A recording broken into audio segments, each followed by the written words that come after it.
হলিউডের এই রাজকীয় পতন শুরু হয় ১৯৯৬ সালের ৬ সেপ্টেম্বর। ক্ষণজন্ম মহাতারকা সালমান শাহের রহস্যজনক পুরো ইন্ডাস্ট্রিকে অভিভাবকহীন করে দেয়। একটা সময় ছিল যখন বাংলা সিনেমার মান কলকাতার চেয়ে হাজার মাইল এগিয়ে ছিল। রাজ্জাকের সাবলীল অভিনয়, সোহেল রানার অ্যাকশন, সালমান শাহের রোমান্স আর মান্নার হৃদয় নিংড়ানোর সংলাপ। ঢাকায় সিনেমার আকাশে তখন তারার ছড়াছড়ি। ৮০ ও ৯০ দশকের কথাই বলছে। ববিতা, কবরী, শাবানা, চম্পা ও শাবনুররাও তখন স্বমহিমায় উজ্জ্বল ছিলেন। তখন নায়িকাদের কথা মাথায় রেখেও পরিচালকেরা সিনেমা বানাতেন, যা বর্তমানে হয় না। ড্রয়িং রুমে রঙিন টেলিভিশন তখনও আসেনি, সাদা কালো টিভির সংখ্যা খুব বেশি ছিল না। তবে জেলায় জেলায় সিনেমা হল ছিল। দেশে তখন প্রায় ১,৪৩৫টি সিনেমা হল ছিল। শুক্রবার মানেই ছিল নতুন ছবির গন্ধ, নতুন পোস্টারের ছড়াছড়ি। ১৯৮৯ সালে মুক্তি পায় তোজাম্মেল হক বকুলের বেদের মেয়ে জ্যোৎস্না। মাত্র ২০ লাখ টাকা বাজেটে নির্মিত এই ছবিটির আয় ছিল অবিশ্বাস্য ২৫ কোটি টাকা, যা বাংলাদেশের মুদ্রাস্ফীতি হিসেবে আজকের দিনে কয়েকশো কোটির সমান। এটি কেবল একটি সিনেমা ছিল না, এটি ছিল একটি সামাজিক বিপ্লব। গ্রামের মানুষ ট্রাকে করে সিনেমা হলে আসতো কেবল জ্যোৎস্নার গল্প দেখতে। এরপর আসে ৯০ দশক। এই দশকটি ছিল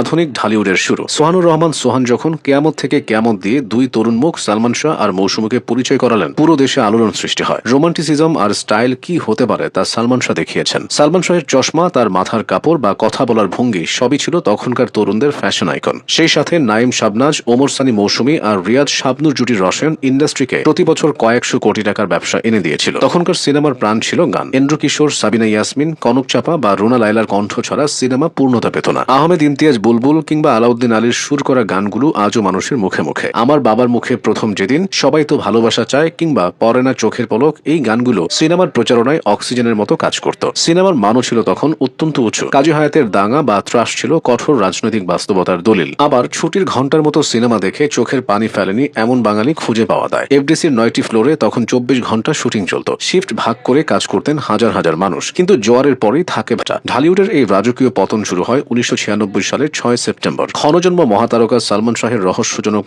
পুরো ইন্ডাস্ট্রিকে অভিভাবকহীন করে দেয়। সালমান পরবর্তী সময়ে রিয়াজ, ফেরদৌস বা শাকিল খান হাল ধরার চেষ্টা করলেও ইন্ডাস্ট্রির অভ্যন্তরে ফাটল দেখা দিতে শুরু করে। ঠিক এই সময়ে এক অন্ধকার সংস্কৃতির অনুপ্রবেশ ঘটে। ২০০০ সালের পর থেকে এক শ্রেণীর অর্থলোভী প্রযোজক ও পরিচালক সিনেমার ভেতরে অশ্লীল কাটপিস যোগ করা শুরু করেন। পারিবারিক গল্পের জায়গা দখল করে নেয় কুরুচিপূর্ণ নাচ আর ভায়োলেন্স। এর ফল হলো ভয়াবহ। শিক্ষিত ও রুচিশীল পরিবারগুলো সিনেমা হল থেকে চিরতরে মুখ ফিরিয়ে নিল। এরপর শুরু হলো ভারতীয় বাংলা সিনেমার আধিপত্য। ঢালিউডের রুচিশীল সিনেমা না পেয়ে মানুষ ঝুঁকলো কলকাতা সিনেমার দিকে। যে এফডিসিতে শাবানা, ববিতার মতো লিজেন্ডরা কাজ করতেন, সেখানে সুস্থ কাজের পরিবেশ নষ্ট হয়ে গেল। সিনেমা হলগুলো একে একে কমিউনিটি সেন্টার বা শপিং মলের রূপান্তর হতে থাকলো। ১,৪০০ হলের ইন্ডাস্ট্রি নেমে এলো মাত্র ৭০ থেকে ৮০টিতে। সাথে যোগ হলো পাইরেসি। ইন্টারনেটের সহজলভ্যতা আর সিডি ভিসিডির প্রসারের মুখে সিনেমা ব্যবসায় ধস নামলো। এই ধ্বংসস্তূপের মধ্যেও প্রয়াত নায়ক মান্না লড়ে গেছেন। আম্মাজান বা কষ্ট দিয়ে তিনি ইন্ডাস্ট্রিকে কিছুটা অক্সিজেন দিলেও তার অকাল বিদায় ঢালিউডকে পুরোপুরি শাকিব খান নির্ভর করে তোলে। দীর্ঘ এক দশকের খরা কাটিয়ে এখন আবার সূর্য উঁকে দিচ্ছে। শাকিব খানের সঙ্গে যোগ হয়েছেন আফরান নিশো ও সিয়াম আহমেদের মতো তরুণ প্রতিভা। কিন্তু ৮০ ও ৯০ দশকের সেই সুসময় আর আসেনি, হয়তো কখনো আসবেও না।